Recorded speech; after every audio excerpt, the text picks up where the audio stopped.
ప్రభావితం చేయగలిగేటువంటి శక్తి ఈ వర్గాలకు ఉన్నది. వాళ్ళ భవితవ్యాన్ని తీర్చిదిద్దటమే కాదు, వారి ద్వారా దేశ భవితవ్యాన్ని కూడా తీర్చిదిద్దటానికి ఇంటర్మీడియట్ అధ్యాపకులు, ఉద్యోగస్తులు చాలా ఏళ్లుగా అనేక రంగాల్లో కీలక పాత్ర పోషిస్తున్నారు. ఒక రకంగా అందరికంటే ముందుగా ఈ తెలంగాణ ఉద్యమంలోకి వచ్చింది కూడా ఇంటర్మీడియట్ స్థాయిలో ఉన్నటువంటి ఉద్యోగస్తులు, అధ్యాపకులే. ఎందుకంటే కార్పొరేట్ కళాశాలల రూపంలో సీమాంధ్ర సంపన్న వర్గాల యొక్క ఆధిపత్యాన్ని ఎక్కువగా అనుభవించింది, నష్టపోయింది కూడా ఈ స్థాయిలో ఉన్నటువంటి అధ్యాపకులు, ఉద్యోగస్తులే. అందుకనే ఇవాళ వలసాధిపత్యం యొక్క స్వభావం గురించి మీకు ప్రత్యేకంగా చెప్పవలసిన అవసరం లేదు. దాన్ని ఎందుకు ఎదుర్కోవాలో కూడా చెప్పవలసిన అవసరం అసలే లేదు. ఇవాళ మనం మాట్లాడుకోవాల్సింది ఈ ఉద్యమాన్ని మనం ఎట్లా తీసుకుపోవాలన్నదే ప్రధాన అంశం. మీ అందరికీ తెలుసు, శ్రీకృష్ణ కమిటీ నివేదిక తర్వాత కేంద్రం ఒక నిర్ణయం తీసుకుంటానని హామీ ఇచ్చింది. ఆ కమిటీని అయితే మనం ఎన్నడూ ఆమోదించలేదు. తెలంగాణ నిర్ణయం ఒక రాజకీయంగా వెలువడవలసిన నిర్ణయమే తప్ప టెక్నికల్ కమిటీలకు సాధ్యం కాదని అన్నాం. ఈ కమిటీపై విశ్వాసం లేదని కూడా అన్నాం మనం. అయినా కానీ ఆ కమిటీకి అనేక మంది విలువైనటువంటి రిపోర్ట్లు ఇచ్చిన ఆ కమిటీ మాత్రం అంతిమంగా తెలంగాణ ప్రజలు యొక్క ఆకాంక్షల్ని అర్థం చేసుకోలేకపోయింది, వ్యక్తం చేయలేకపోయింది. అది సీమాంధ్ర సంపన్న వర్గాల యొక్క అవసరాన్ని గుర్తించినంతగా తెలంగాణ ప్రజల యొక్క బాధలను, కష్టాలను అర్థం చేసుకోవటానికి ప్రయత్నించలేదు. అందుకే ఆ నివేదికను తిరస్కరించినాం. ఆఖరికి కేంద్ర ప్రభుత్వం యొక్క వాళ్ళ అటార్నీ జనరల్ అన్నాడు, దీనికి చట్టబద్ధత లేదు, విలువ లేదు ఈ కమిటీ రిపోర్టు కన్నా. ఆయన ఆ మాట అంటే హైకోర్టు జడ్జి గారు అసలు ఈ రిపోర్ట్ అనేది ఒక సుప్రీంకోర్టు జడ్జి గారు రాయవలసిన రిపోర్టు కాదు, ఆ స్థాయి వ్యక్తి ఇట్లాంటి రిపోర్ట్ రాస్తాడని కూడా మేము ఊహించలేదని అన్నారు. ఇది చెప్పిన తర్వాత ఇంకా నివేదికను సీరియస్ గా తీసుకోవటం నా దృష్టిలో అనవసరం. దానికి లేని ప్రాముఖ్యతను కల్పించడం కూడా ఇప్పుడు అవసరం లేదు. ఇవాళ ఉన్న సందర్భంలో కేంద్రం మాత్రం ఒక నిర్ణయం తీసుకోవలసి ఉంది. ఆ నిర్ణయాన్ని తీసుకోవలసిందిగా మనం కేంద్ర ప్రభుత్వాన్ని అనేక రూపాల్లో చెప్తూ వచ్చినాం. నిరసన కూడా తెలియజెప్పినాం కేంద్ర ప్రభుత్వానికి.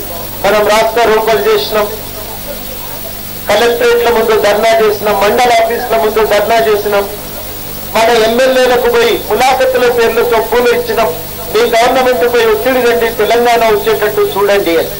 అంతేకాదు మనము రాజకీయ పార్టీలకు స్పష్టంగా చెప్పిన, ముఖ్యంగా కాంగ్రెస్, టీడీపీ పార్టీలకు, తెలంగాణ రాష్ట్ర సాధనకు మీ కార్యాచరణ ఏందో చెప్పండి, ఏ రకంగా తెలంగాణ తేవాలనుకుంటున్నారో చెప్పండి అని కూడా అడిగినాం.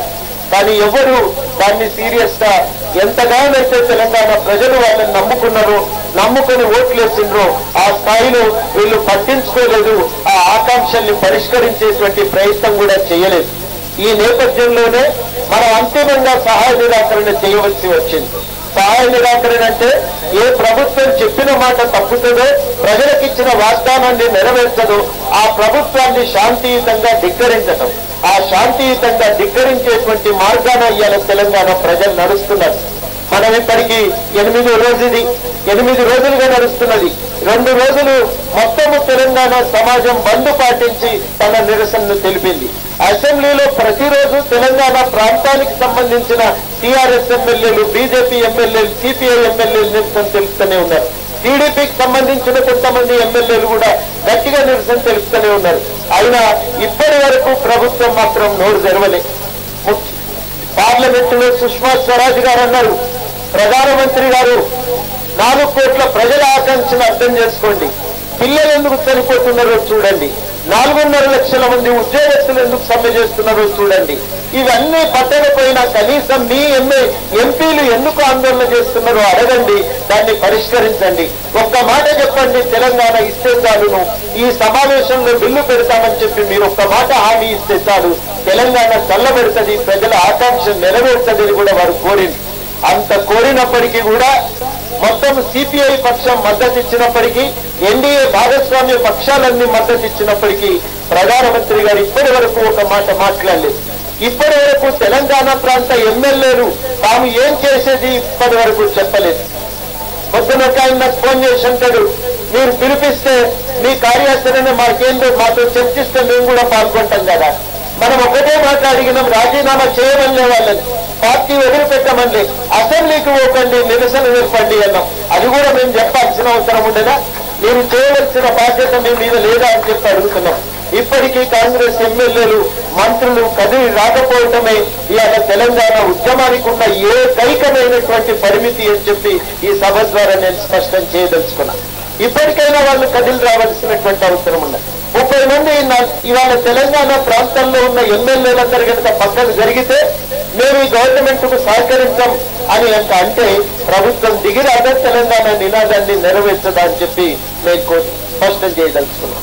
అది చేయకపోవటం వల్లనే మనం ఇవాళ ఇంతగా ఆందోళన చేయవలసి వస్తున్నది. మన ముందు మిగిలిన మార్గము అన్ని ప్రయత్నం చేస్తున్నాం. ఇవాళ నిజానికి ఉద్యోగస్తులుగా వాళ్ళు చేయవలసిన బాధ్యత ఎంత నెత్తిన వేసుకున్నారు. ఎమ్మెల్యే చేయాల్సిన పని ఇది. కానీ ఉద్యోగస్తులు అన్నారు, మీరు సహాయ నిరాకరణ కొనసాగిస్తాం, తెలంగాణ ఇవ్వకపోతే మాత్రం మేము ఇంకా నిరవధిక సమ్మె చేస్తామని అన్నారు. చాలా సాహసోపేతమైనటువంటి నిర్ణయం, అత్యంత ధైర్య సాహసాలతో తీసుకున్నటువంటి నిర్ణయం. మనమందరం కూడా తప్పనిసరిగా వారిని అభినందించవలసిందే. 4 కోట్ల మంది తెలంగాణ ప్రజలు తప్పనిసరిగా తెలంగాణ ఉద్యోగస్తులను, ఉపాధ్యాయులను, అధ్యాపకులను ఇవాళ